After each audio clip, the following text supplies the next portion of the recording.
Hello, good morning. Today our guest is Vincent Geloso. Hello, Dr. Geloso. How are you doing? Very well. So, Vincent, some months ago, I interviewed Philip Magnus, your partner in academic excellence. In academic excellence, and this is the first question. Why are both of you so productive?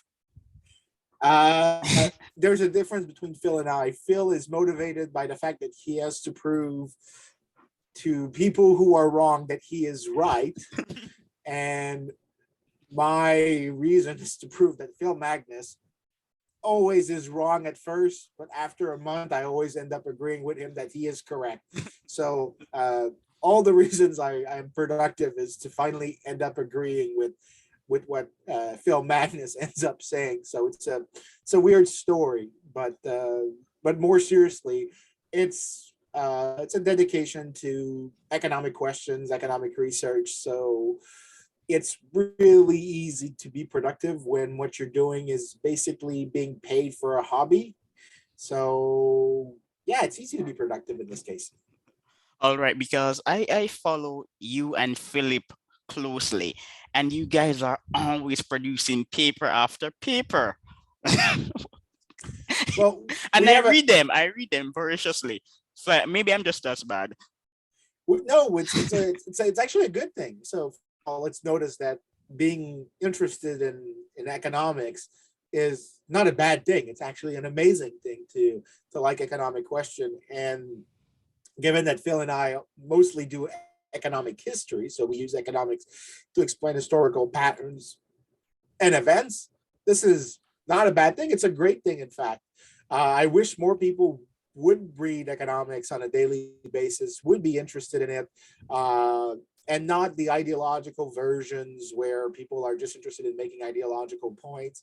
Uh, just actually understanding economic basics. In fact, if only half the members of Congress or the House of Commons in Canada or any legislature in the world would spend an hour a day reading economic stuff, the world would be a much, much, much less dumb place than it is now.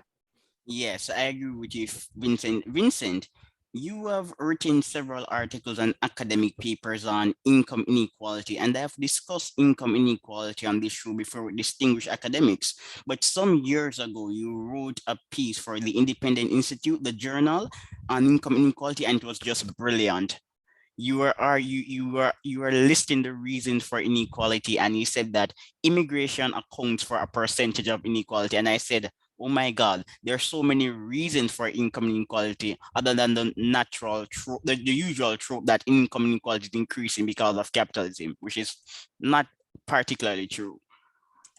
Yeah, so people have a very so what's discussed in the public sphere generally has this misconception that inequality is monocausal in the sense that it has to be because of some form of market power by X or Y group of people, and that's it. In reality, when you look at inequality, there is a wide array of sources that will fuel changes in the distribution of income. There are good sources that we should welcome, that if they increase inequality, it's a good. There are sources that are neutral, that they don't really mean much, morally speaking. And there are sources that we could find deemly bad and ugly. And these you would want to reduce regardless of the effect on inequality. So, a good example of good inequality is the one I give to my students when I start teaching labor economics. So imagine that you live in a world where there's a hedge fund banker and a Benedictine monk, and the banker makes 1,000 times what the monk does, and his income increases twice as fast as that as the monk. If the monk was to refuse the wage difference, so he could access the job of the banker, but just willfully refuses to do so, then is that inequality? Is that inequality in well-being? Is that inequality in welfare? No, not really, because that's an inequality of choice where people have chosen life paths that give them the most meaning. And if we're economists, what we care about is not dollar signs. We use dollar signs to approximate utility when we teach in classes, but in reality, we care about utility. If a person refuses to do something that he could do, that he could reasonably do, then that person actually is telling you that the other option, even though it's more a more rewarding one, prefers that.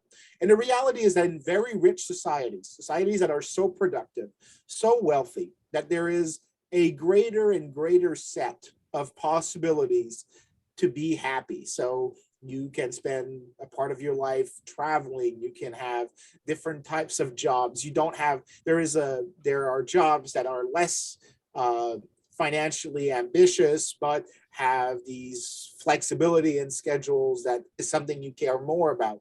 Societies that are so productive are going to have greater sets of ways for people to find greater utility, greater well-being, greater happiness.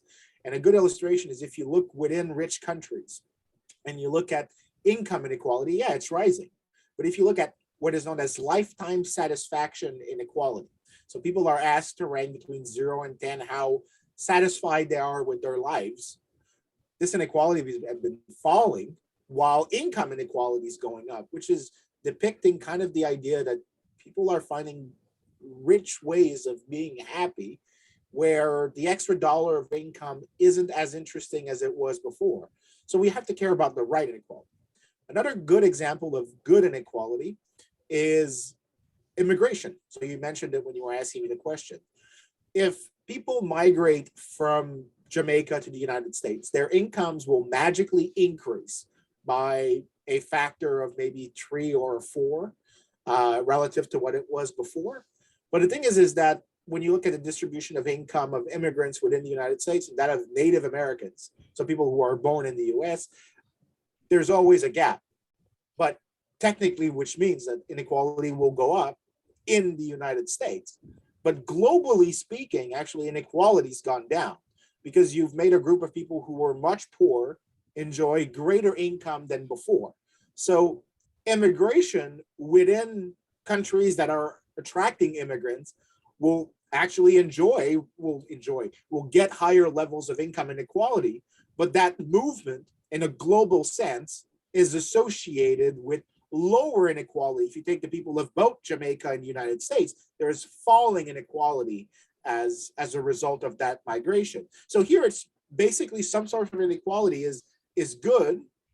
It looks bad, but it's actually good because it's just a mathematical a change in distribution. It has no moral meaning. And in fact, it's something we should desire because we've seen people have much higher incomes. That's examples of good inequality. Neutral inequality are stuff like aging. So just by virtue of the fact that we live longer lives now, there is a change in the structure of population. And this change in structure creates some biases because we're not tracking people at different stage of their lifetime income. And this changes, it creates some biases. And as the population ages, there's generally an effect of increasing inequality. But that has actually no meaning because when you look at inequality within specific age groups, so people born between X or Y year, there is a much smaller increase in inequality. In fact, in some cohort, there's falling inequality. So here, some of the inequality we observe has no meaning whatsoever in terms of, it's like you can't infer anything from this. But bad inequality is the one we should focus about. So these are the ones that you would inherit by virtue of where you're born, of who your parents are, and you cannot escape your income condition by virtue of birth. That's one type of bad inequality. And this would be like people who are born in rich families are privileged over people born in poor families. That is an inequality we should care about. The other possibility is that there is some regulations that push against the poor, that disfavor one group relative to another, especially groups that are marginalized, that don't have the same access in terms of opportunity, or that protect people higher up. So incumbent firms are protected from competition. This would be bad inequality. So when we decompose inequality by these sources and understand that it's a multifaceted story, you can actually arrive at a richer understanding of how to analyze economic inequality, but also how to respond to it. But Vincent, the dynastic wealth is known to dissolve. As you write in your piece, the super rich are not who you think they are. most rich people at some point in time, they will experience a decline in their wealth relative to other people. The richest people in 1900 are not the richest people in 1950. Yes. So there is this misconception also that the people at the tops are always the same over time. But when we look at cohorts, so as I said, I'm an economic historian. If you go back to the 1870s, the 1910, the first cohort of people who paid income tax in the United States, they quite rapidly reverted back to the national average.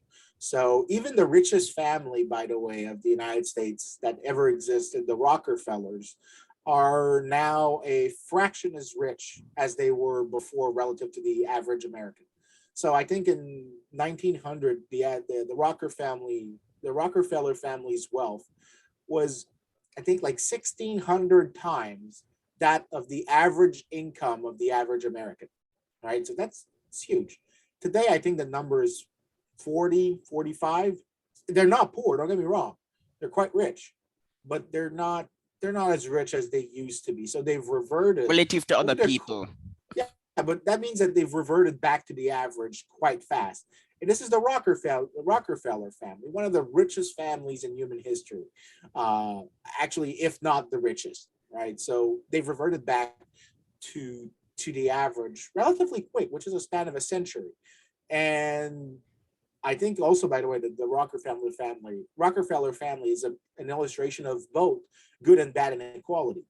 When the Rockefellers became rich, they became rich by producing goods that consumers wanted to buy, that made their lives better off in dimensions that are hard to measure, using gas to move around, using gas for goods, for plastics.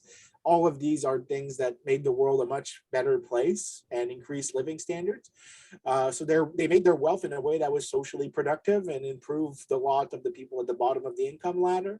But since like the 1950s, a lot of the Rockefeller family members have been politicians. One of them was Nelson Rockefeller, who was vice president of the United States at a very brief period of time under associated with Gerald Ford. He was governor of New York State.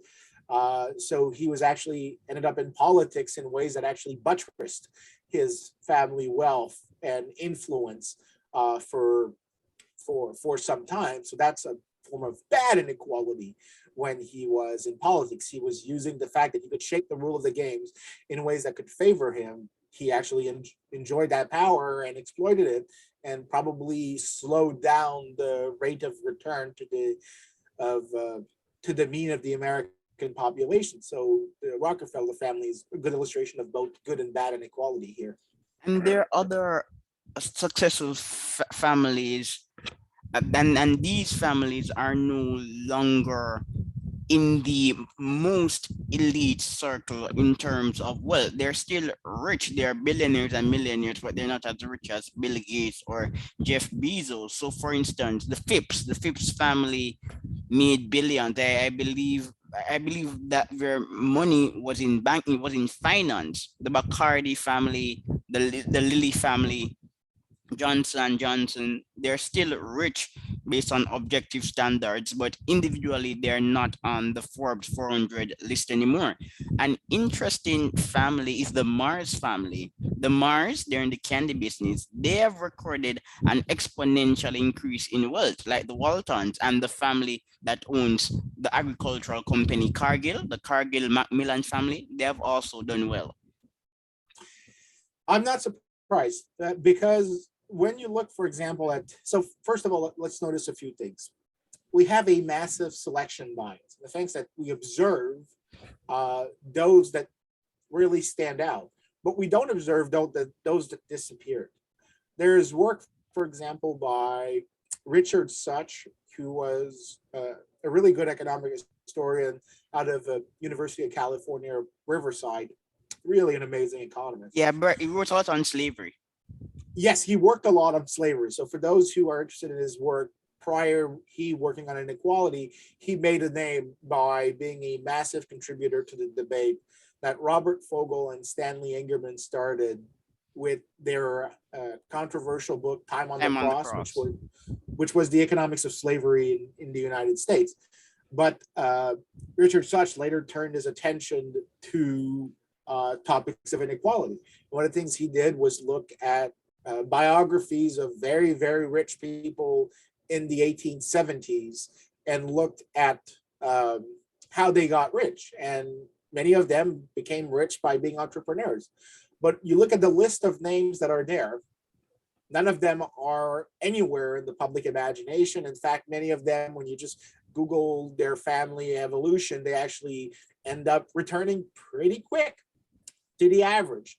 And all of these families that basically became exceptional, that became exceptionally rich because there was an exceptional family member that was quite entrepreneurial and quite efficient at producing new goods that consumers wanted to buy. They're generally, it's unlikely that they get another exceptional person who is as entrepreneurial and is as lucky and gets all the same fortuitous set of events, and he's able to keep the wealth or even expand it. That's very, very, very rare. Generally, it tends to revert to average, and we don't notice easily all of those that returned to the average. So there isn't as strong a persistence of wealth over time by family. Now there's debates over that. I know I'm in a particular position. There is work by Gregory Clark suggesting that there is strongly persistent inequality. I'm not that convinced by his work, but it's actually good work and it's worth engaging with. In fact, in some ways, he actually makes my point. It's just he has a different standard for it. But anyways, that's not important here. The issue is when you look at some of the families that stay rich, that are able to maintain their wealth, like the Cargills that you mentioned, political connections, the ability to cater to political classes and expand resources to restrict competition against you, to protect rents that you obtain by monopoly power, and the monopoly power is protected by state intervention. All of these are illustration of bad inequality for sure, but also an example of how we frequently misconstrue the types of inequality. So that some people would say, "Oh, look, that person has been rich since times immemorial." And my question is, well, is it that we are finding an exceptionally lucky person, an especially lucky family that gets exceptional people year in, year out, and they're all entrepreneurial and they all invent new goods that people want to buy, that consumers enjoy, that consumers find that it improves their living standards? Or are we finding a family that's exceptionally good at maintaining political connections and restraining competition against them? We have to remember which type of families were, how each family's become rich, rather than just assume that inequality is monocausal and wealth preservation is only because that person is just like a lucky bastard. I think that's a very false way of thinking about it. And how could we forget the Durrance family? They own Campbell Soup. They're still rich. I don't see that. That's one example. I don't know the Durants. Yeah, the Durrance I family, they're still on the Forbes rich list. They're billionaires. it's we're probably observing them by virtue of accidents. I mean, I'm not saying that all of them, right, are not right lucky. What I'm saying is, by definition, some of them have to be lucky. That's like a law of probability. But that all of them are lucky, it's a very it's a very implausible claim. And when we look at, for example, the makeup of the Fortune 400, Forbes 400, sorry, a greater and greater proportion of them are over time self-made. Yes. There is a return to average relatively quick. Even though there seems to be some rewards for the sons of or the daughters of CEOs of top firms, generally that reward is not as big and it tends to appears to alleviate through time. One good example, there's a paper that was published in the Cato Journal, and it was the myth of dynastic wealth, and it used this Forbes 400 list, and there was a reply paper to that in Applied Economics, I'm forgetting the authors of both papers, their names. Michael Tanner, I believe I believe the Cato paper was published by Michael Tanner. No, it's Arnott, Bernstein, and Wu. I think it's a Oh, paper in Cato Journal. he published a Cato, not Michael Tanner. I think it must be Michael. I think what you're doing is you're thinking of Michael Tanner, who cited that study in the Cato Journal, because the Okay, Cato Institute, Michael Tanner. I think it has to be this kind of story, because that paper is very well cited, the one in Cato Journal. So it's the Cato Institute's journal. They have their journal. It's called the Cato Journal. It's a really good journal. I really like it. It's very original, and it has really good papers very often. Uh, but there was a reply, because the virtue of me citing that is that the Cato Institute is a bunch of libertarians, and there's another bunch of people who are clearly not libertarians who tried to replicate some of their results.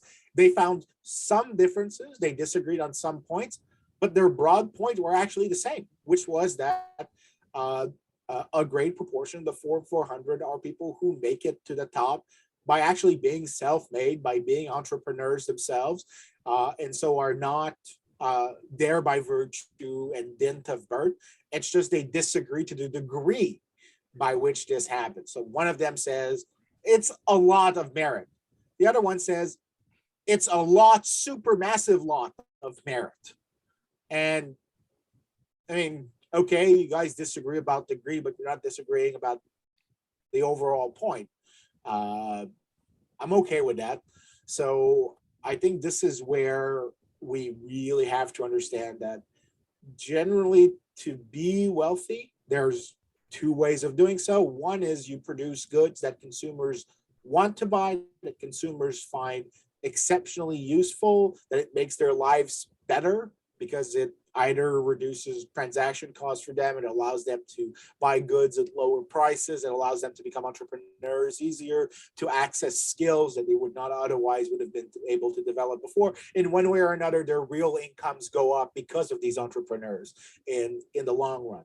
The other possibility is political connections, that you are exploiting and leveraging your prior wealth to influence the rule of the game in ways that benefit you particularly and hurts other people, especially hurts their chances at increasing their incomes in the future. That is more problematic. So we still, and that's I think the point I keep getting back to, is you have to distinguish the different types of inequality by what is its underlying sources rather than being monocausal or mechanistic about it.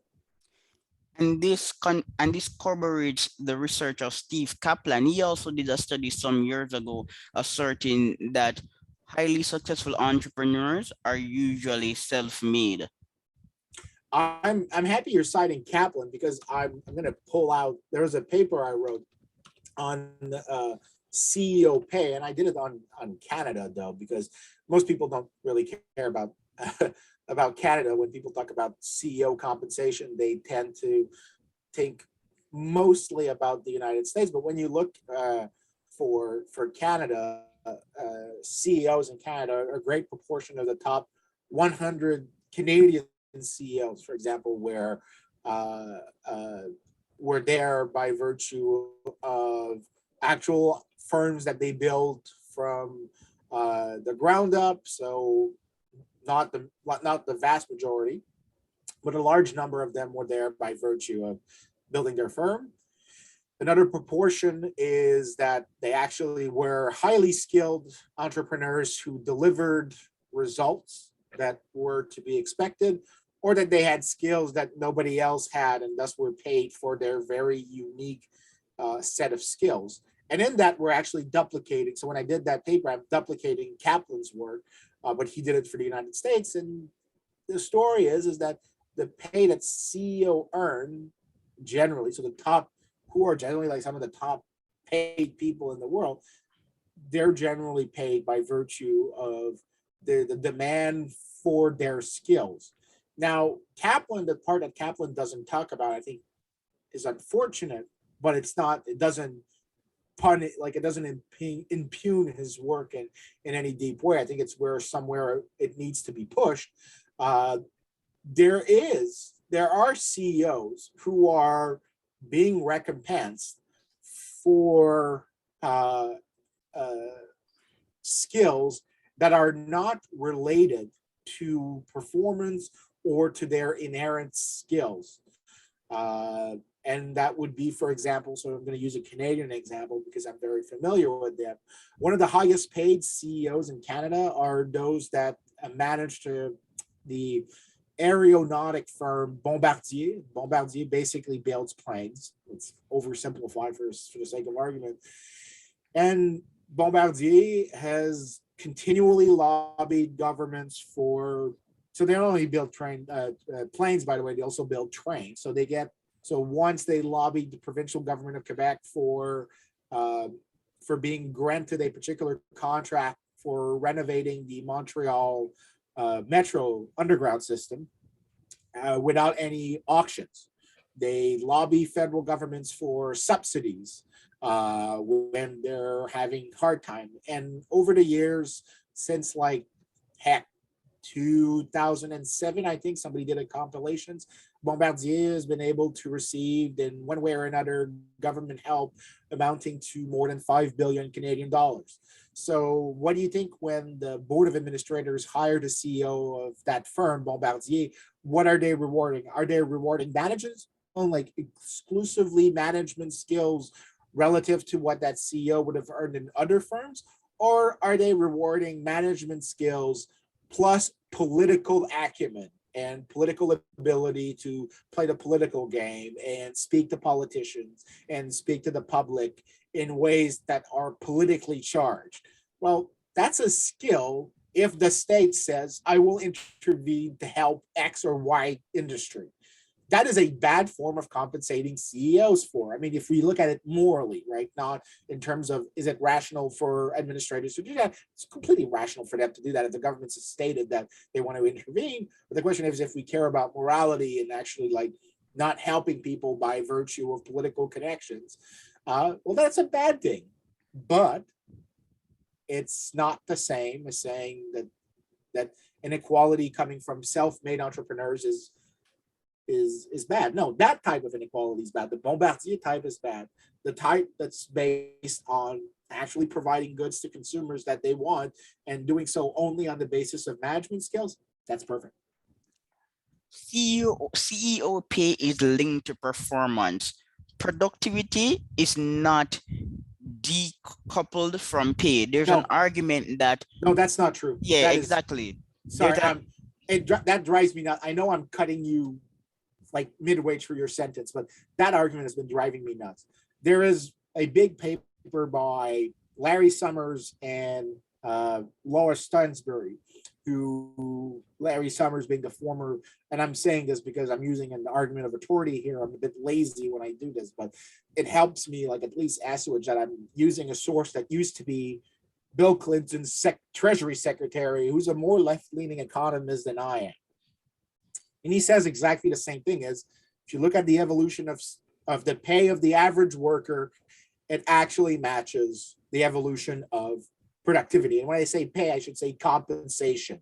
So when you look at not only their cash income, like their wages, but you include marginal benefit, insurance, other elements like these, what we find is now it increases pretty much at the same pace. And I actually think that Summers and Stansbury actually are understating the connection because they fail to deal with certain aspects of regional breakdowns. And there's a new paper that came out by that's coming out soon by two of my friends, Alicia Morgan Clemens and Shishir Shakya. And in that work, they actually show that no, their connection is even probably stronger, even though the connection is not perfect. And they point out there's an issue of regional spillover. But those who say that there's been like a great disconnect between the two, they're just wrong and they don't understand national accounts. There's no way around this. They don't understand what they talk about. I agree. This is a question that I have studied, and the evidence is on the side of people like yourself. There is no decoupling of labor from performance pay. Performance pay is linked to labor productivity. However, these findings are yet to be replicated everywhere. In some developing countries, the reverse may be true. Repeat that. I just I want to said make sure. these findings are yet to be replicated everywhere. In Yeah. some corrupt and developing countries, the reverse may be true. But even in other countries where you would say that it's corrupt, there's another economist, Slant Pritchett. Yes. He has a very hard to, if you're not an economist, it's not an easy article to access, because it speaks to a question of a very technical question of how we count capital. So generally, like, there's this assumption that we take capital as like this homogeneous clay, and it's just like you can use it for whatever purpose. It's like Play-Doh; you can move it from A to B, and it doesn't freaking matter how you use it. But what he points out is when you actually measure it, there's a lot of assumptions that go into it that make it hard to actually match the data with that assumption. And the point he makes is that in very corrupt countries, the ruler would basically, the numbers would basically be fake. They wouldn't mean anything. But he proposes a way to correct for this. And when you correct for this, what it means is that you're actually deflating the capital stock. So you're actually correcting the productivity numbers, so how much productivity is in reality increasing. And what he finds is once you do his method, which is published in the Journal of Economic Growth, I think 1997 or 1999. I'll look for the title and you can put it in your the blog comments if you want. The YouTube comments. If you make his corrections, you try to apply them to the data. What they'll do is they'll reduce productivity growth in a way that will cause the decoupling to end. So generally, people who talk about the decoupling have a very big problem in that they're taking the data at face value without considering all the assumptions that go into calculating them. And that's really something that needs to be done carefully. I think the guideline, if your readers are interested, there was a few years ago a really good piece by Scott Winship, who is underappreciated. Yes, he is. He is deeply underappreciated. I cannot understate that statement. Are you talking about the piece that was published in National Affairs? I'm not sure if it's in National Affairs or if it was in Forbes, but basically he showed how to properly compare productivity growth and compensation growth. So he basically did, okay, here's the data, here is all the assumptions that go in, how do you compare it? So like first he says, okay, don't look at household income, look at hourly pay, which is very normal. Don't look at wages, look at compensation, so the benefits that include insurance. Don't look at the median, look at the mean, because that's a trick that some people who talk about the decoupling, they look at median compensation against average productivity. It's not the same thing. There is no theory saying that median compensation is linked with average productivity. There is none. Actually, it's average productivity should be linked with average compensation. Then you have to make sure you're comparing the same workers, that you're allowing for no composition bias. So there's like, for example, one issue is that imagine that the employment rate is 70% all the time, right? You get the same type of workers at any point in time. But then for some magical reason, there is a policy reform or there's an exogenous shock and new workers start entering the labor force, but they're people who were not working before. If they weren't working before, it's probably because there were less marginally, at the margin, there were less productive workers. Now, when they enter the wage statistics, they'll actually cause wages to the average wage to go down. But it's not, there is no loss in productivity here. There is no loss in compensation. It's just that you're changing the composition of the labor force. And since you had in the United States many reforms, or in France or in Canada, many reforms that altered the benefits for low-skilled worker to enter and leave the labor force, you get a shifting composition bias over time. If you really want to compare productivity, which is all the workers with compensation, then you need to bring in uh, uh, you need to make sure you're comparing the same people over time. That's the first thing. Also, there's like stuff that some people don't notice is, for example, in GDP, because when we calculate productivity, we take GDP divided by workers or by hours of work, which is more accurate. When you do this, there's one component of GDP that is known as imputed rent. And that's the idea that people who own their houses, the house is like producing value to the worker by not having to rent a house. So that's included in GDP, because it would be stupid not to include it. We know that it's not perfect, but workers are not being paid for this. So what happens if when you compare with the compensation, you need to remove the imputed rent from GDP to make sure you're comparing the right thing. Once you do so, you do all the modifications I've mentioned, there is literally no gap between them. It evolves pretty much at the same pace. So no, there isn't. And the piece I'm thinking of was by Scott Winship, and he basically told all the steps. I think it was in Forbes that he did that.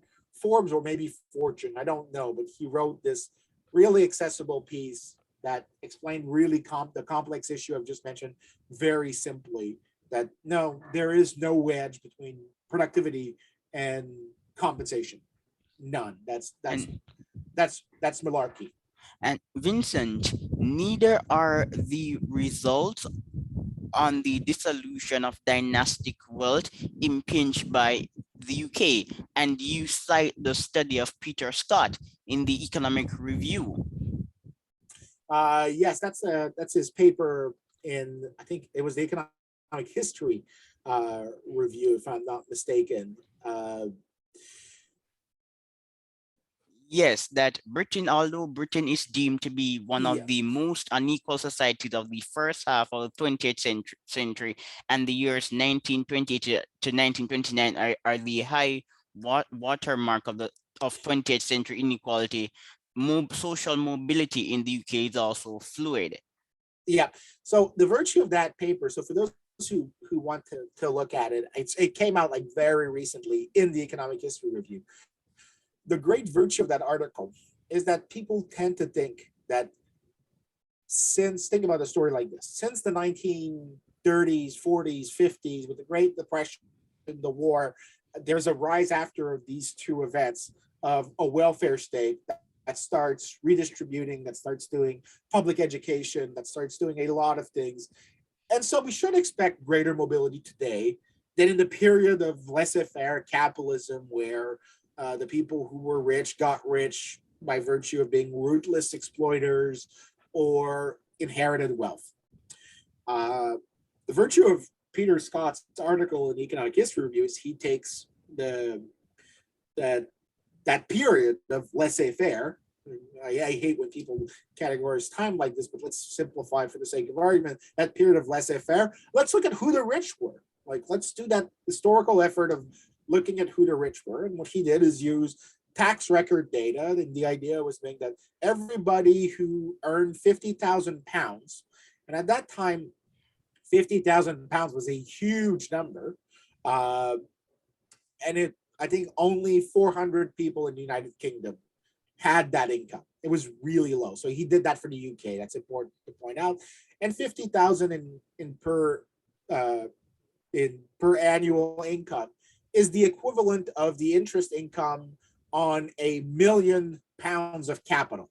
So basically millionaires, right? So that number is a good approximation of people who would have been deemed millionaire. Using that tax data from the Internal Revenue Service of the United Kingdom, basically, Peter Scott went around and looked at biographies, the who's who of the UK, and looked who those guys were.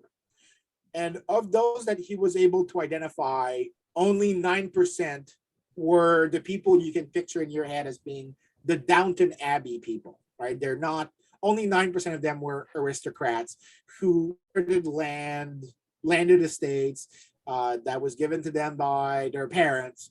The other more than 90% were basically super rich people who earned business income. So they actually produced something. Uh, and what he found is that if you take the super rich and then you use other sources, check what type of businesses they manage, they were always active in business. They were actually producing wealth.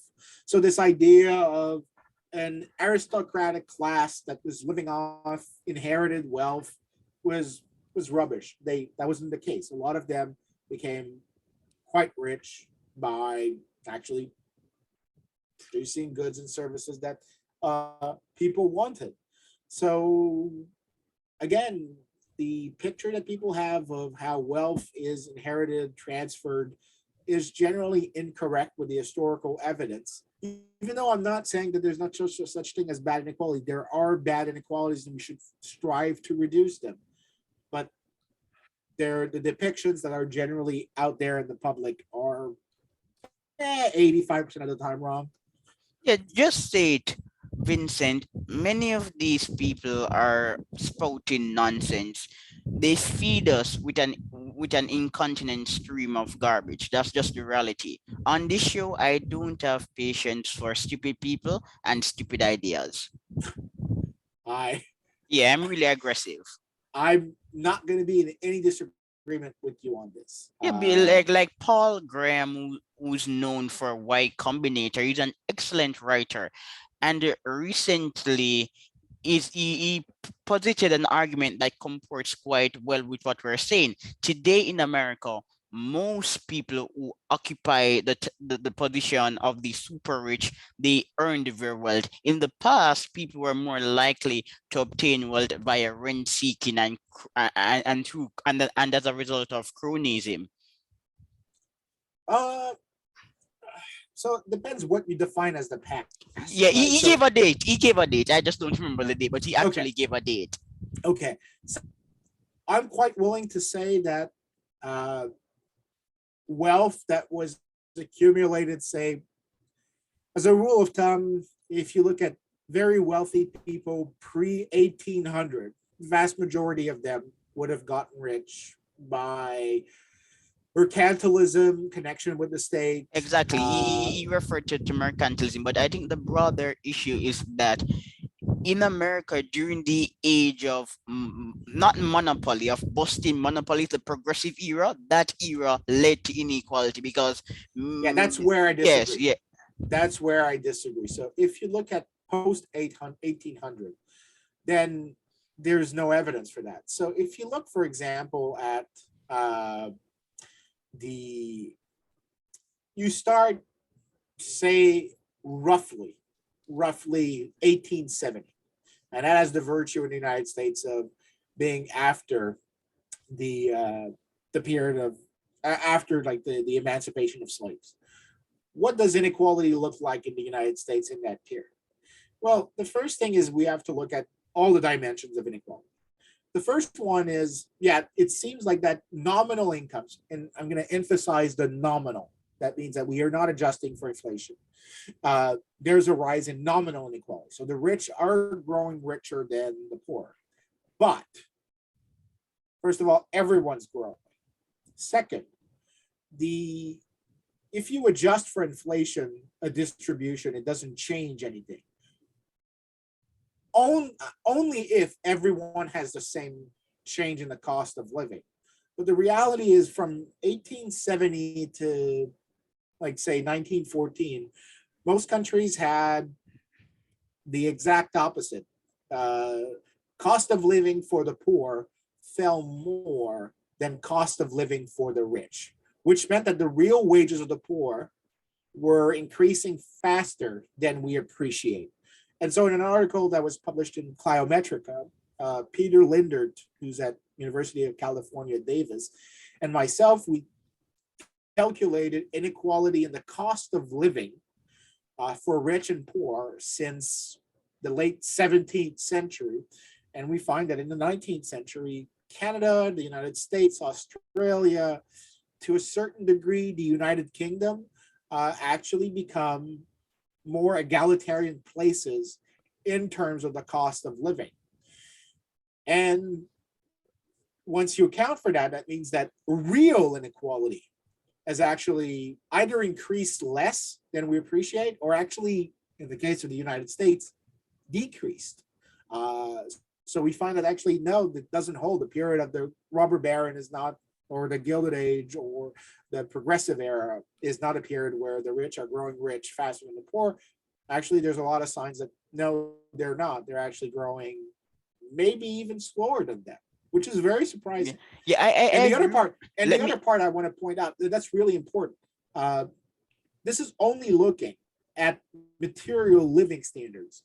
Most of the improvements in living standard in the past were due to health improvements. So inequality in life expectancy at birth fell massively during the progressive era. That means that the poor had rates of, for example, infant mortality that were 3 to 4 times as high as those of the rich.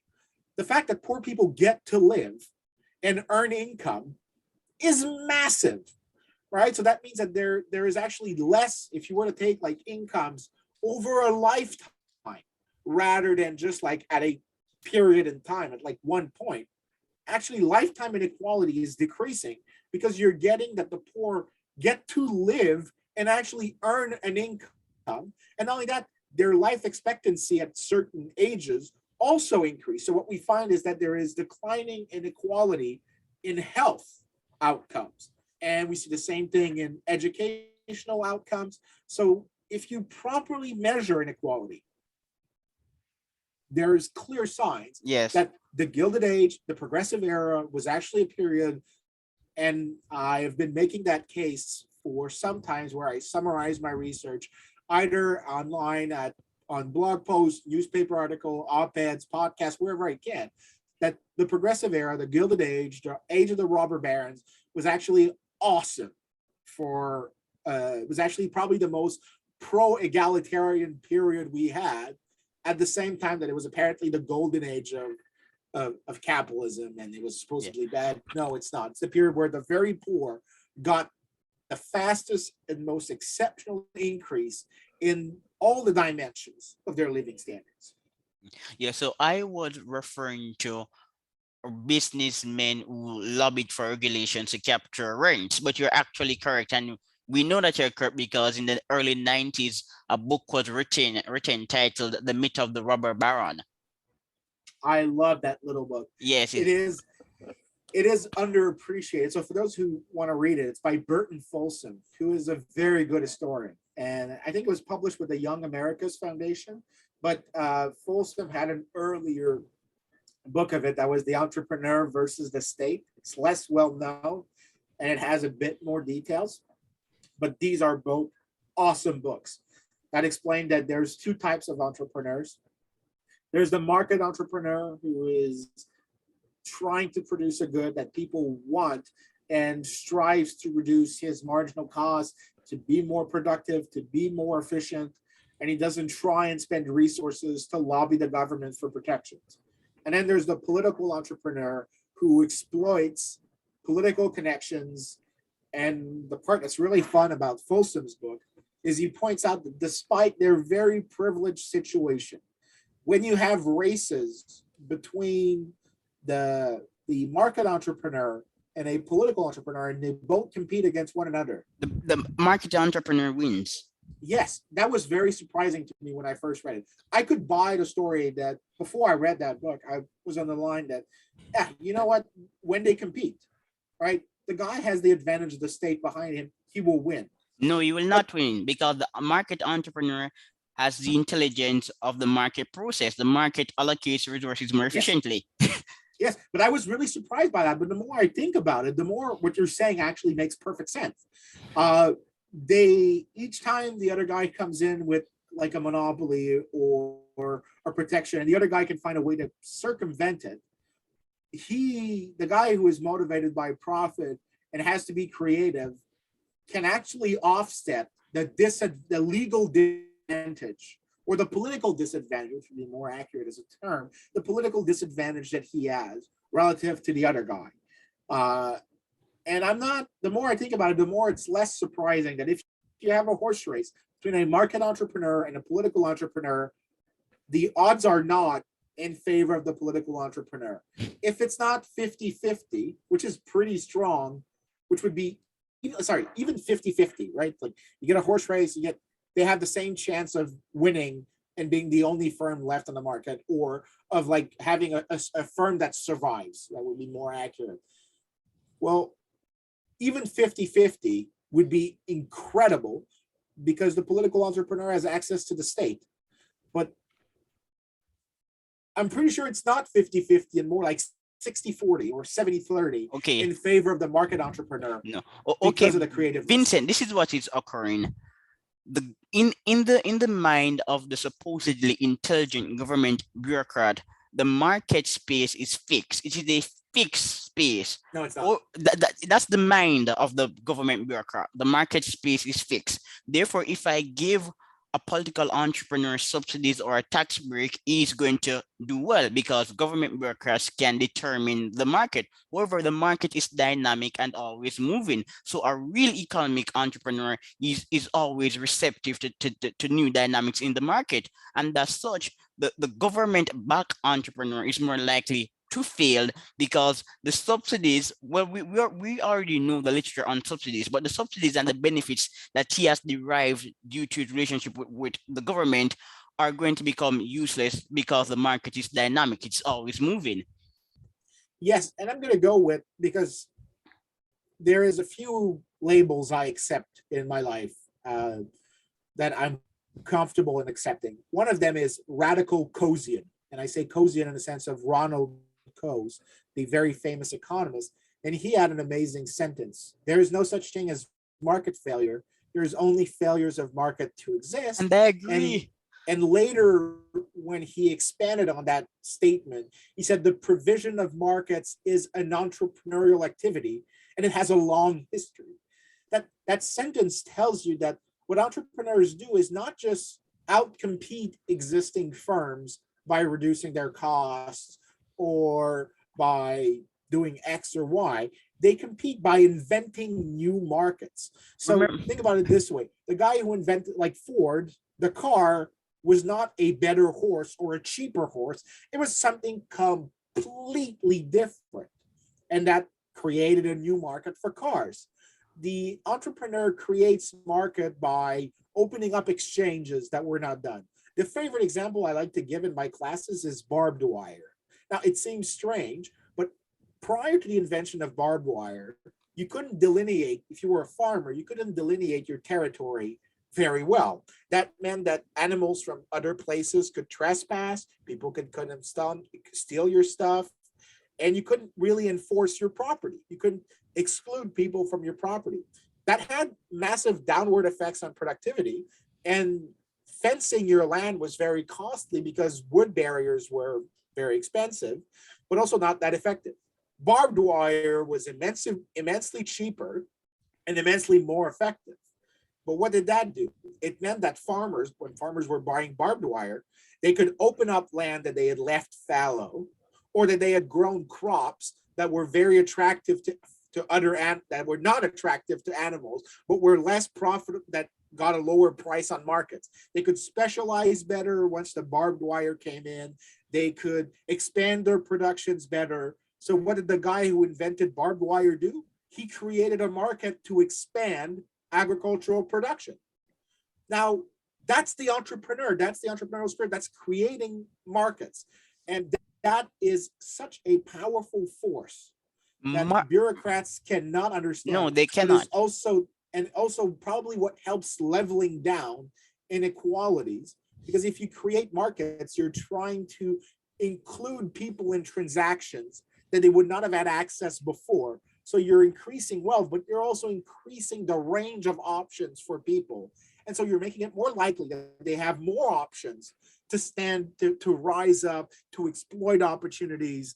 And so I think the market process, this creation of markets, is much more important than we realize in a dynamic sense, and no bureaucrat can understand that. Not at all. So the article written by Paul Graham, I won't discuss it in depth on the show, but Graham was actually referring to 1982, and he argues that 1892 and 2020 are similar because in both periods, ordinary people were more likely to create stratospheric wealth.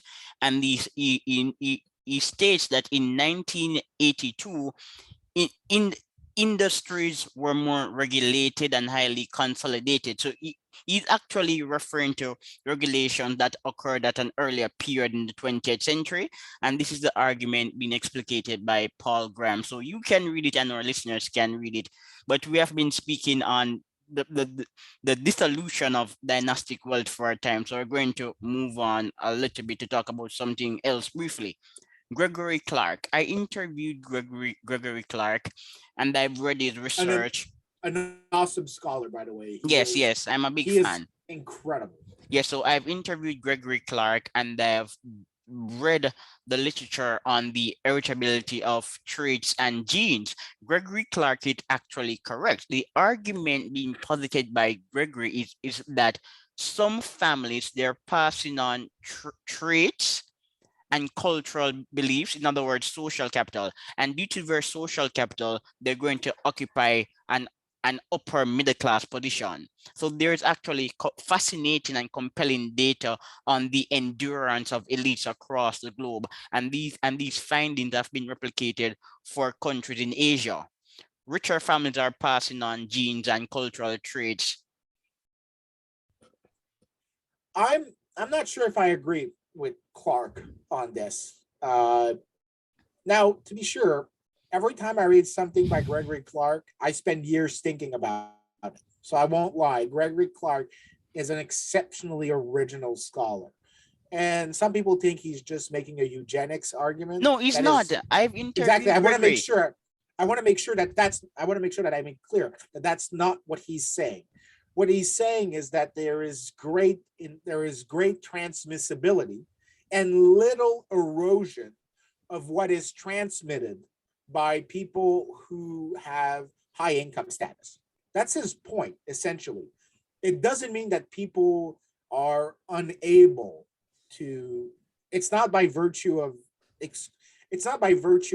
I would say, superior races or something like that he says that.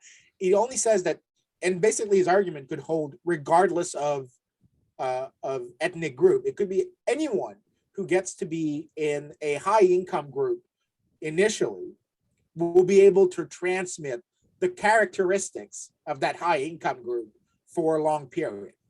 That's a very strong argument, and it's not a eugenics one. Those who argue that Gregory Clark is a eugenicist, they should get the fuck out of the room. They don't know Yeah, what they're they're talking dumb. about. And not only that, but Vincent, I'm going to make a point that's really clear. So I'm a black Jamaican. I'm a black Jamaican who, contrary to what some people believe, I am not from an upper middle class background. So I no longer contribute to publications in Jamaica. I think the Jamaican publications are tabloids, and they like to copy the nonsense that's spouted by mainstream left-leaning publication in the States. So I ignore them. But I am not from a wealthy background. But as someone who reads and who's also quite dispassionate, the truth is that people like Gregory Clark and many of his colleagues were accused of being racist. They're actually making arguments that a real racist would not like. And if Yeah, they no, exactly. and if they were, and I've spoken to many of these people, Vincent, and I'm not a racist, but speaking to them via emails and even during interviews, my ideas are far more eccentric. Oh no, I wasn't accusing you of anything. I Let's know, make I'm this just clear. saying that I'm actually more eccentric than these people. So Okay. what they're saying is they're just touching the surface, and people are Oh accusing them yeah, of racism. I agree. I agree. They're making cheap shots at Gregory Clark, and I think he has to be defended as probably one of the most original scholar because his approach is very, very original. So let's explain a bit what he does. What he does is he takes people with very strange names, and the reason why is that when you have strange names in the distant past, you can more easily identify a person with a unique name with his descendants, right? So my name in Canada is very unique. So a Geloso is very rare in Canada, especially in the French part of Canada. Other names like Tremblay, Fournier, that are much more common. So how do you identify one Tremblay from the other? But you can identify a Geloso from the other. By looking at very unique names, he's able to identify a person that was born, say, 1500, who his kids are in 1550, and then their kids in 1600, and then in 1660, et cetera, et cetera, et cetera, et cetera. That method is exceptionally interesting, and it's very original. And what he shows is that people in these groups, people who start very rich, actually stay rich for a long time. Because what he builds with this, you can have a sample of people with unique names that are poor and start poor, and people who are rich who start rich. And what you can do is some form of regression analysis where you can identify how easy it is for the person who was born poor to jump relative to his parents to a higher income level. That is a really good method. There is actually the method he uses is the one everybody uses, like Miles Korak and others. He uses exactly what is to be expected. It's a correct method, but the way he does it is very original. Yeah, but My criticism of him is not on his result, but his interpretation of them, because he doesn't tell me to which degree, because his explanation is that there's high transmissibility, and he argues that it's the transmissibility of cultural traits and to some degree of genes. My reply is it could simply be that what's being transmitted is the knowledge of political connections. So if I'm born in a very rich family that got rich because we're all aristocrats, and I am a friend of the kings in 1600, well, by virtue of this, I transfer to my kid not only knowledge about manners and stuff like that, but also probably ways to play the political games in a way that increase their social status. So my criticism of him is, no, you've made a strong case for saying that there's high transmission and little erosion, so little return to the average. The people who are born exceptionally rich are always going to be exceptionally rich. That's his claim. I'm not super convinced empirically, but that's not the part I'm criticizing most. The part I'm criticizing most is, even if you're right, you're not excluding the role of institutions. And institutions are one of the sources of bad inequality, and that's the one we should concentrate on. And Clark doesn't answer that. That's my only criticism of him. All the other stuff, I am exceptionally fond of it. Me too, but we're going to speak more carefully about social capital, because the literature on social capital is expanding, and economists ought to take it seriously. Upper class versus the working class. So our scholar associated with the Manhattan Institute, her name is KK Imowitz. So recently in the National Affairs, she cited a study saying that working class people are present oriented and they are likely to follow instructions. And this is what we know. Socioeconomic status is linked to the orientation of time. Upper class people and upper middle class people, they follow the rules to break them. In other words, they're innovative.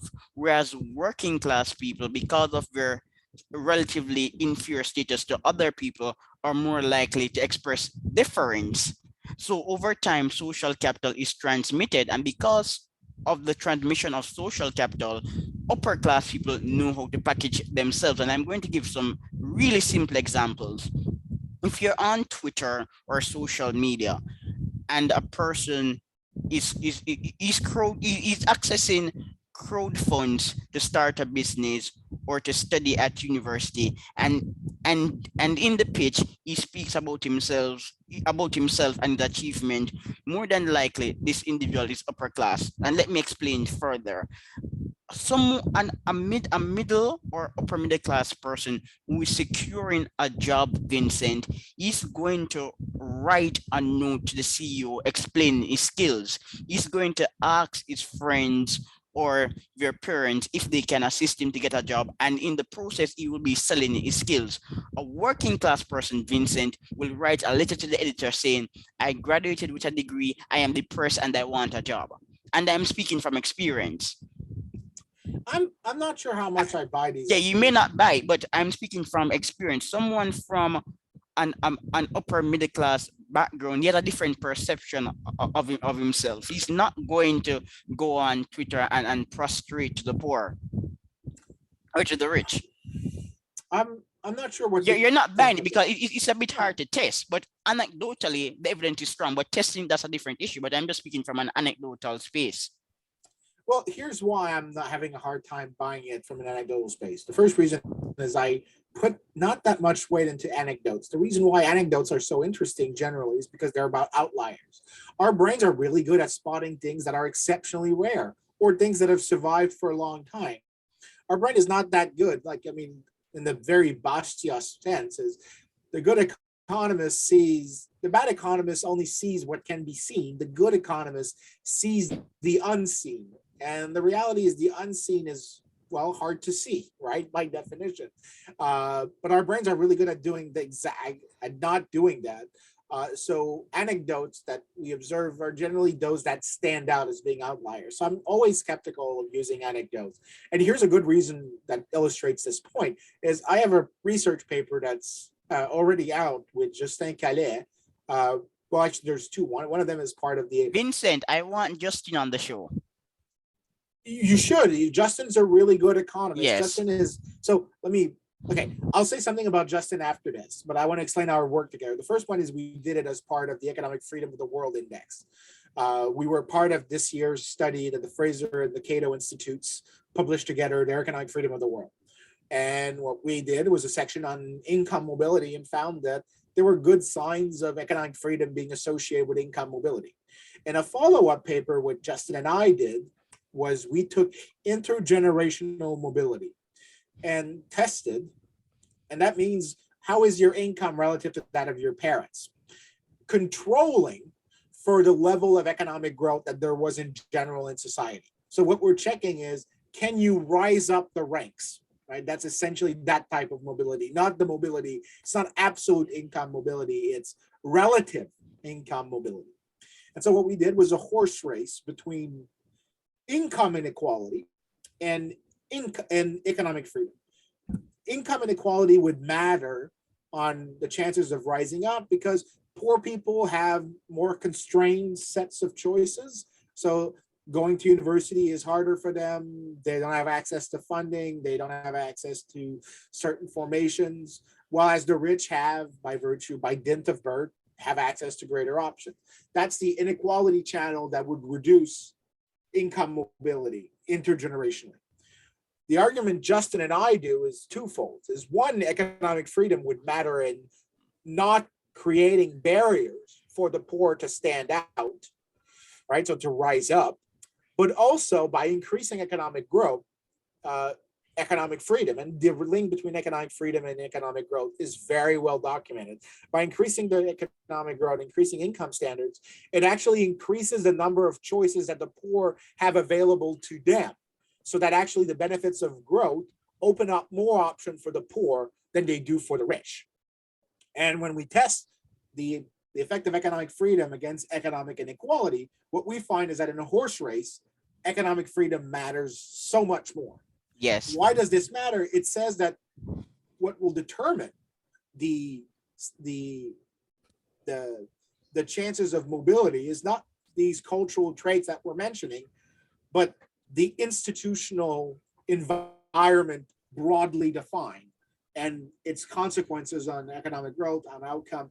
This matters so much more. The answer I always give to anyone when they ask me, why is X or that? My answer is always something about institutions. Yes. And here it's the institutions of economic freedom. You're right. I am actually familiar with that paper, and I have a paper, well, not an academic paper, an article for the Midas Institute contending that if you care about equality, you should express preference for economic freedom, because economic freedom is also a better predictor of wealth creation and equality. When economic freedom is available, there are more opportunities to create wealth in the long term and the short term. So if you're interested in reducing wealth gaps, invest in economic freedom. But back to your point about institutions, institutions are a consequence of culture. Individuals see culture are more likely to enable economic freedom inducing institutions. Claudia I'm Williamson, she has a paper on the topic. She and her co-author Louis Davis. I know her papers with Rachel Matters. Yes. I'm not fond of that story. The reason why is I, as an economic historian, tend to see culture in a weird way. So culture is something that is initially produced as a form of capital goods. So norms, habits, customs, traditions. They are, for example, just a common law. The common law is actually part of culture, if you think about it, because it is the legal interpretation of traditions to resolve and adjudicate conflict. But we give to this a form of a capital good. So it is something that we produce initially and later becomes an input. But just like any other inputs, you can change it. So the assumption that generally annoys me with people making arguments about culture is it assumes a very low elasticity of of substitution between that form of an input, which is originally an output. So you have to produce the unit of of capital good that's a rule, a customs, a tradition. But then you're assuming that once it's produced, you can't shift out of it. But examples from history are very frequent that people are really good and very fast at changing Well, cultural traits. well, you know, My ex- and Vincent. my example is my home province of Quebec. Quebec went from being a very religious society to being a highly secular society in a span of 20 years. That I think is a good example of very rapid change in cultural mores and the type of rules that govern society. I'm not willing to say that culture is irrelevant. In the short run, I think it is. But I don't think it's something that is so rigid that we don't realize its influence. I think it is easily substitutable, much more easily. I shouldn't say easily, but more easily substitutable than people appreciate. Vincent, do you know why I'm enjoying this conversation? Because it's a debate. We're not agreeing all the time. And I'm Vincent, yes? Most people disagree with me, mostly my wife. Okay. And when my wife says I'm wrong, I'm generally wrong. Okay. So your wife is very smart then. I much smarter than I am. Okay. So Vincent, you gave an example and I appreciate that example. But according to the literature and data in political science, these are models. It can take years and in some rare cases, even centuries to change culture. Of course, culture is substitutable, but changing culture is no walk in the park. The best example of a country that adopted Western culture to a great degree is Japan. So Japan, as you know, during the Meiji Restoration, adopted Western institutions and Western culture, but today the Japanese still remain Japanese. They still invest in their traditions that are quite old, centuries old traditions. So I think what I would like to see is a paper looking at the incentives that get people to adjust to a new cultural dynamic. So this is where the theoretical meets the empirical. So when people say it takes centuries, Rare case, okay, not all the no, time. but let's say Yeah. it takes centuries. You have to tell me a what is the margin of adjustment? That's the first part, right? So it's not like culture is a homogeneous blob, right? It can take long to adjust certain things, or you can break it apart in certain ways. The other part is how big is the price change, right? So you're telling me that, oh, look, this they didn't change much. Well, maybe it's because the percentage change was really small. The change in the conditions in which people were making choices didn't change that much. You need to give me an idea of the proportion of changes, because when we're saying this, it's essentially like a calculus argument. We're saying that the change in culture is super slow, okay? But then it means that this must be the change in culture must be very small for a big change in whatever constraints people have. my case is people rarely try to quantify one to another. They look at the numerator and say, I see the change in is very small. Well, no, tell me how big the change in prices are. I see Mughal and Robinson, they have a new paper out. I don't know if they, I haven't read it yet. yeah, I I've haven't seen read it. it yet either, but I've seen it on hardwired versus softwired culture. I'm going to read it so I can comment on the extent to which they delve into some of But what we're can I saying.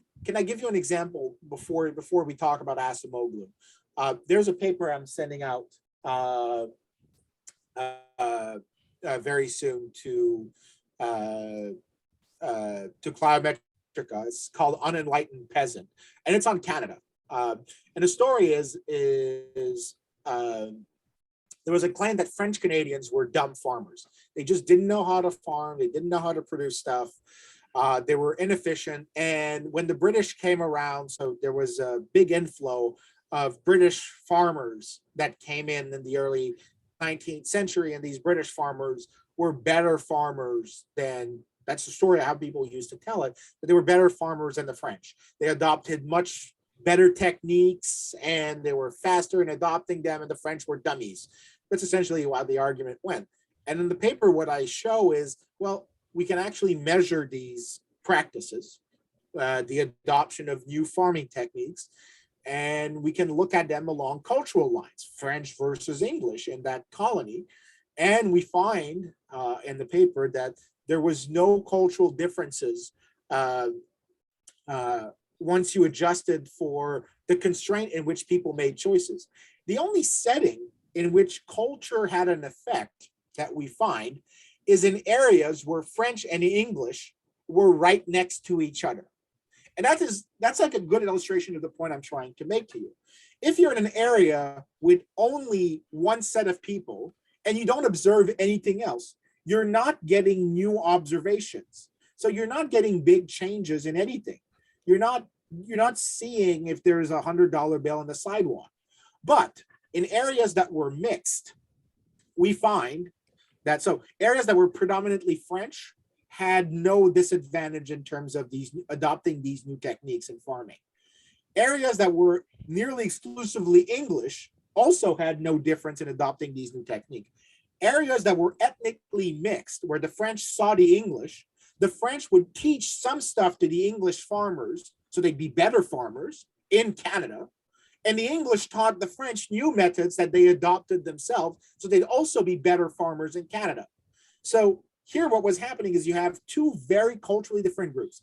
One is a bunch of French-speaking Catholics, and then Irish, Scottish, Welsh, and English farmers right next to one another. They're very culturally different. They still to this day don't like each other. There's still insults being hurled around in French Canada for how we call the English and how we call the French. The French are frogs, the English are squareheads. These terms are still being used today. Yet in close observation to one another, they adopted each other's method. That is a very small margin at which culture changed. The farming habits, the way life around the farm was managed, the habits of governing farm areas changed because we observed one another.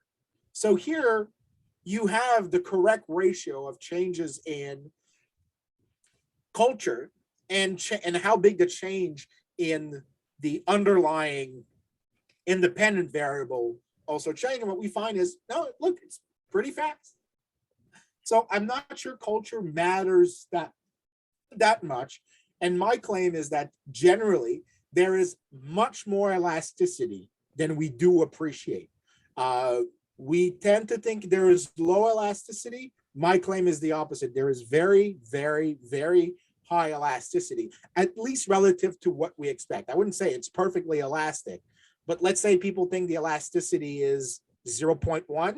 I tend to think it's maybe 0.7 or 0.8. It's much more elastic than we appreciate. Vincent, I agree. I agree with you on this topic. So I'm in the realm of culture. I'm still a David Landis guy, and I do believe that today we have immense empirical studies to supplant his earlier research. But I do agree with your methodological objections to the research on culture. Yes, and notice one of my neighbors at my immediate neighbor at GMU is Jonathan Schultz, Yes, who I want him on the show too. you would love him. He's a really good scholar. And when he tells me that culture matters, I actually agree with him. I just say mostly in a short run and mostly when there's only small changes, right? So culture would matter in very specific. So when people say culture matters, my statement is you have to be specific about the time horizon and the geographical dimension. There has, for culture to matter, the horizon has to be short and the areas you're containing must be somewhat segregated. And when I say segregated, it means that people from outside cannot enter easily, right? So that new information don't seep in, right? And people don't leave seeping out information, right? There has to be conditions under which culture matters. If you have an isolated society that has no contact with anyone, yeah, culture will matter to outcomes massively. If you have a polity that is open, that has contact with other polities or members of other polities over a very long period of time, or even like a medium run period of time, then I don't think culture matters as much. So All my right. criticism of culture is you have to be clear what period of time you define. And just going back to Gregory Clark for a second, the virtue of Gregory Clark is he actually does both. He clarifies his geographical constraint. His geographical constraint is a class constraint. So the geography here is the area that people occupy across income classes, and the poor don't enter the rich classes, and the rich don't enter the poor classes. And the horizon of time, he defines it perfectly. I disagree with his conclusions, but he is the only one I know. And the work I've seen, for example, by the few ones I've seen by Asimoglu and Robinson, is they're very hazy on defining these terms. They're just throwing it out there. They have a really nice model, really Yeah. good Yeah. set You see, I theory, see, and I then just see. James, I interviewed James Robinson. I think he's an exceptional economist. yes. He was on my show, but I also think that James Robinson should take theoretical ideas way more seriously. I I think that's the issue with James Robinson. So James is a very bright guy, and when he sees these articles, well, James is even worse than you. He has very little patience for the research on culture. I had him as a guest, and he wasn't that charitable to some of the studies. But I think that James take should examine culture with a more acute eye. When he's able to do this, then he can refine his empirical models and either disprove or confirm these assertions. Yes, just maybe as an addition to that, I think the problem in anything that's debating cultural stuff is there's different there's the difficulty is defining what culture means. Generally, the papers that are really good at doing that generally have a try to narrow it down to something that is empirically testable. A good illustration is Melanie Meng Zhu, recent paper on folklore in the Quarterly Journal of Economics. That is Was a that paper done in combination with Stelios? I'm not sure who she did it with. She was a student of Mark Koyama here at George Mason, Okay. so she was quite original in that regard. But she got a lot of ideas, I think, from her dissertation Yeah, what's supervisor. where I'm good. I'm not good with names when they're so difficult to remember. What's her last name again? What's Melanie's last name? Melanie Meng Zhu, XUE. Okay, okay.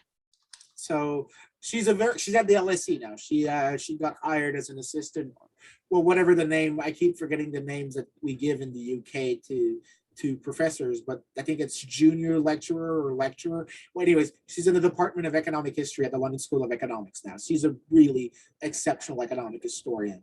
But she has this virtue where she defines clearly what she means, and she has a clear, usable setting of what we define as culture. Examples like Melanie. Yes, I'm correct. It's the paper with Stelios Okay. Michaelopoulos. Yes. Okay, then I forgot her co-author. I apologize to him. Uh, because I'm more familiar with Melanie, so I remembered by virtue of Melanie. My apologies to Stelios.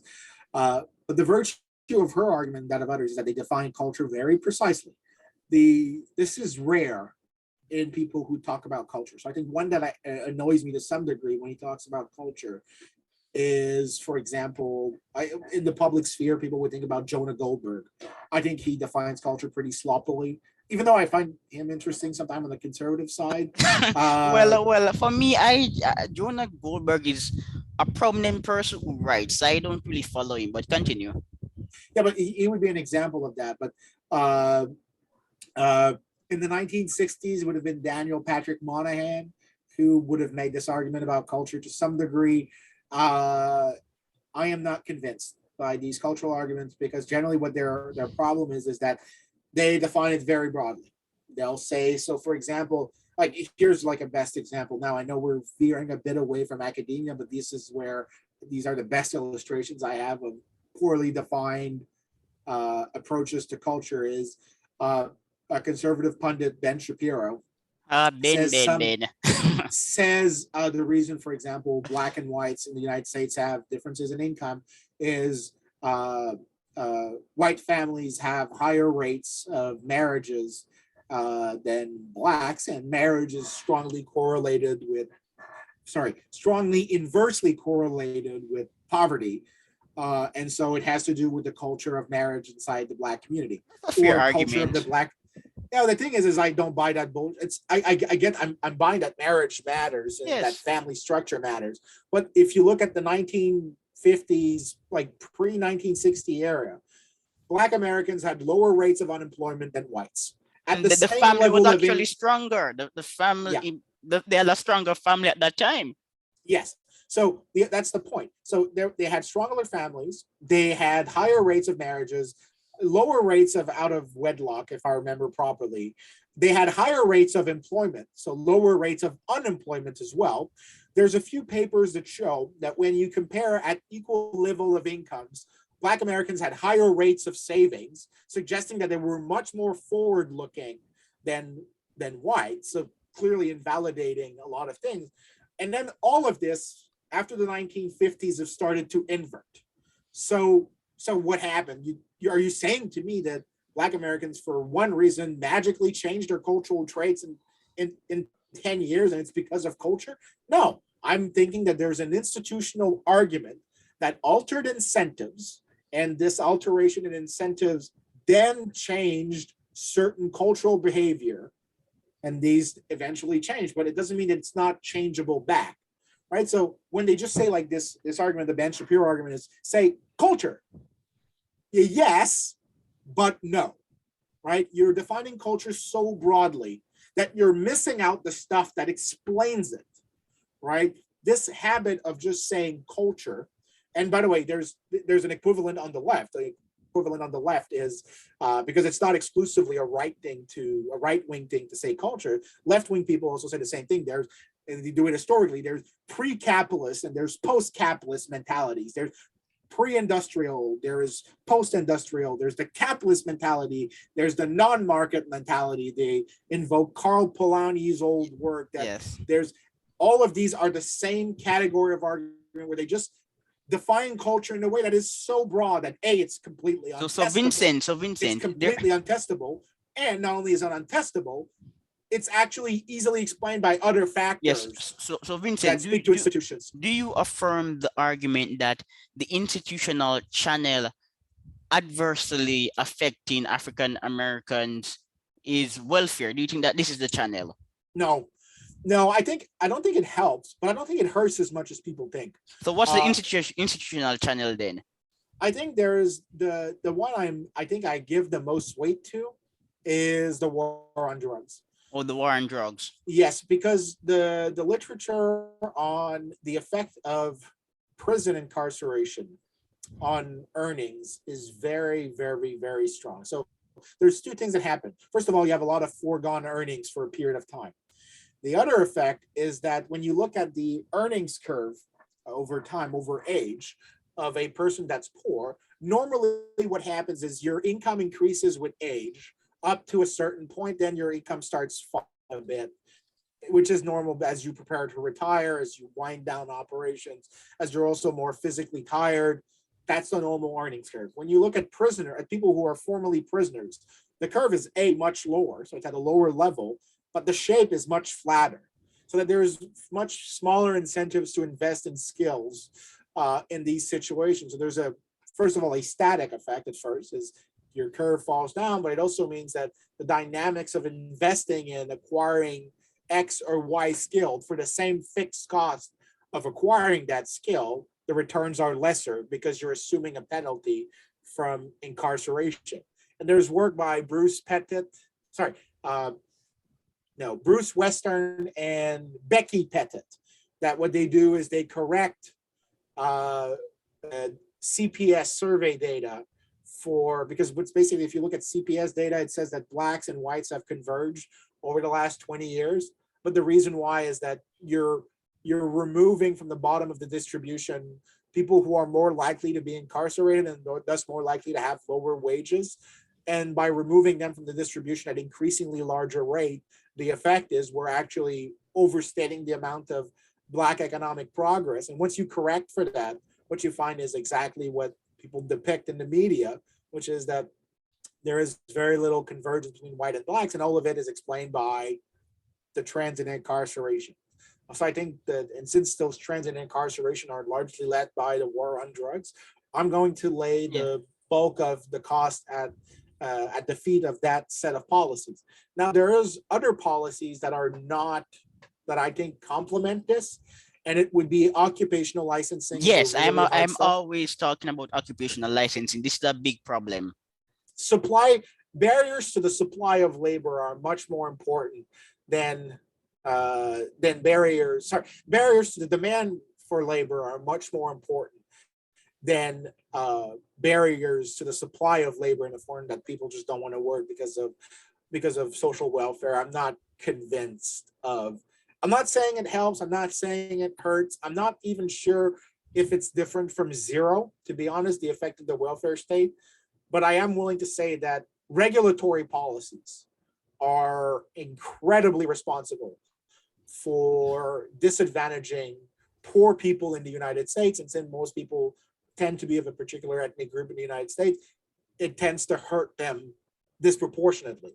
But I don't buy, by the way, the role that it's exclusively, I don't buy that it has to do with a structural explanation due to race, because when we look at African Americans who immigrated to the United States, so those that brought with them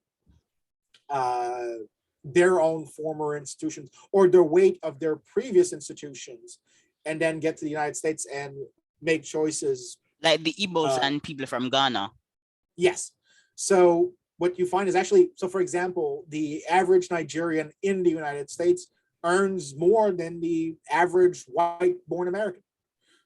So I'm not buying that there's something that's targeted about race. I think what's happening is that there's a correlation between the effect of certain policies, which then are correlated with race, which then leave us the impression that it looks like racism, but it's not. It's, I think a more correct term is accidentally and superficially looking racist outcomes.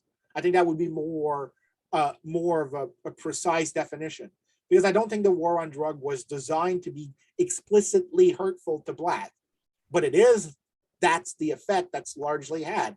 I don't think occupational licensing was designed to hurt people from minorities, but that's its effect, right? So accidentally racist looking policies, but not designed to do so policies. And again, it goes back in this case to institutions, not culture.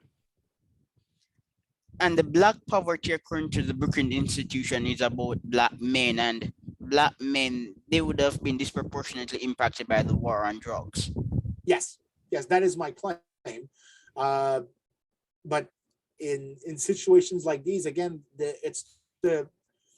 this is where people need to disentangle correlations and causation. It's entirely possible that something has a certain correlation, but it's not because the causation is culture or racism. It could simply be that it's a policy that has detrimental effect on poor people, and poor people at this point in time when the policy is enacted tend to be Black. So it reinforces inequalities against Black, but it reverts us back to the beginning of our conversation.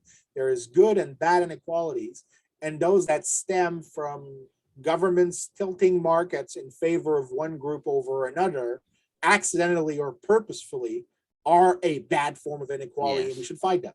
So again, we bring back to how you decompose the origins of which factor.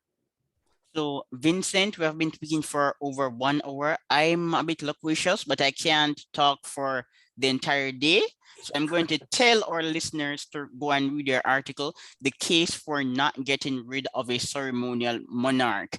And, Vincent, the literature is clear. It seems that on average, monarchies are superior to republics and to autocracies and democracies. I don't agree. You don't agree. You don't No, agree. You don't. Well, no, there's strong literature done by economists, not people who no, follow Hans I Hermann up, agree. but serious economists who are not fond of monarchies. They're the one positing the argument. So first of all, thank you for the small diss at Hans Hermann Hoppe, which I'm always very fond of. One of the worst plague that ever happened in academia is that man's completely unpolite behavior and generally ungenerous activity, and I think generally tries to piss off people more than he tries to engage them. Oh, repeat, So, repeat. but So, what you're so you oh, you're not a fan of Hans Hermann up. Oh, no, and why and again? no Why, way. why, why? What did he do? Generally, I see him as a troll. I think his entire purpose is to get people he disagrees with riled up, and that's not the job of an academic. It shows bad behavior, and it makes me discount everything he says. So I'm gonna generally I put him aside. But my argument regarding monarchy is the following: Yeah. is there is a survivorship process where places that had monarchs that still have ceremonial Oh, and before constitution. you continue, Vincent, I have some articles on the topic for marriages, and one of them is a response to one of the co-authors of the Key to Unbound publication on monarchy. So I will Yeah. send you the articles. Okay. Yeah. So my claim is very simple: is where monarchy has survived, it is because uh, it was an organic process of negotiating between democratic forces and autocratic forces. And the problem is each time there's a bargain between a king and a parliament, there is always a possibility of reneging. So you have to create mechanisms to prevent one party to renege. So to create either penalties to renegation or benefits to respecting the engagement. But these agreements will basically become endogenous with growth. The case I make is that the process by which they get to survive is that they become effective constraints to one another. I don't think that this causes growth, but if you remove the ceremonial monarch, you're removing a constraint. By removing a constraint against on the exercise of power, you're going to slow down economic growth. So what I'm saying is, wherever you observe ceremonial monarchs still ruling, that's the optimal set of institutional arrangement. If you get rid of the monarch without creating an equivalent or superior set of constraints, then you're going to make things worse. Right? And essentially my argument is where it has survived, monarchies are a effect. Constitutional monarchies, ceremonial monarchs are an effective constraint on the abuse of power by other parts of the government. If you get rid of it and don't replace it by an equivalent constraint, you're going to make things worse. So an example of this is like, let's say Canada, my home country, gets rid of the Queen. I hope not. But let's say it gets rid of the Queen and it decides at the same time it's going to be a republic. There's going to be a president. We're going to remove the Canadian Senate. We're going to remove the lieutenant governors, and they're going to be basically appointed by the president of Canada. Well, now you've given much more power to a particular branch of government. But let's say Canada decided to become a separate monarchy, a separate country without the Queen. There's a president. The president is ceremonial as well. And we bring back in the provinces the upper chambers, because all the provinces got rid of their upper chambers. They're all unicameral now. Let's say they bring back bicameral legislatures and they create constitutional powers for cities rather than making cities explicit creations of provincial governments, and the federal government gets like a better definition of its areas of competence. Well, then you've actually created new constraints to replace the old one. So then it could be beneficial. So my emphasis on why we shouldn't get rid of monarchies is the only case where there's an argument to be made of getting rid of a king is if you're proposing to me a better set of constraints than the one that actually is provided by the king. You need to tell me how the set of constitutional constraints that you're proposing are going to be superior to the ones that ceremonial monarchs impose by withholding certain powers from legislatures. And they're generally very symbolic power that mean nothing, but they prevent, by the way, these symbolic powers have this virtue of preventing better coalition making by politicians. And this because is they can't hand out goodies. And this is why, although I am not fond of monarchy, so a couple years ago when I was just introduced to the argument, I didn't take it seriously. So as a student, we are introduced to the literature of Thomas Aquinas and Aristotle and other scholars who do not have an unfavorable argument of monarchy. They're more critical of democracy. So at first I was skeptical of the argument, but I do agree with you. Monarchies provide important safeguards. And if you're going to depose the monarch, you ought to present more compelling evidence to show that your system is superior. It's just like the case of Barbados. Students of political science are taught that presidentialism has not been successful in the Latin American region. America is the exception. Barbados is a republic. So the Bajans, they should determine how that model will become superior to what existed before. I do not believe that transitioning to become a republic ought to be based on sentiment. No disagreement there. Yeah, but we could talk forever, but unfortunately we have to go, Vincent. And Vincent? It was a pleasure. Yeah, I'm going to troll you. So I'm going to send you a recent book written by Ant Herman Opp. Yeah, I'm going to troll you. please don't. Please don't. I will you'll just be wasting some of your money and I'll throw it away. No, it's a free book. That's even worse. First of all, there's no such thing as a free lunch. Yeah, you really don't like him. All right. No. Bye.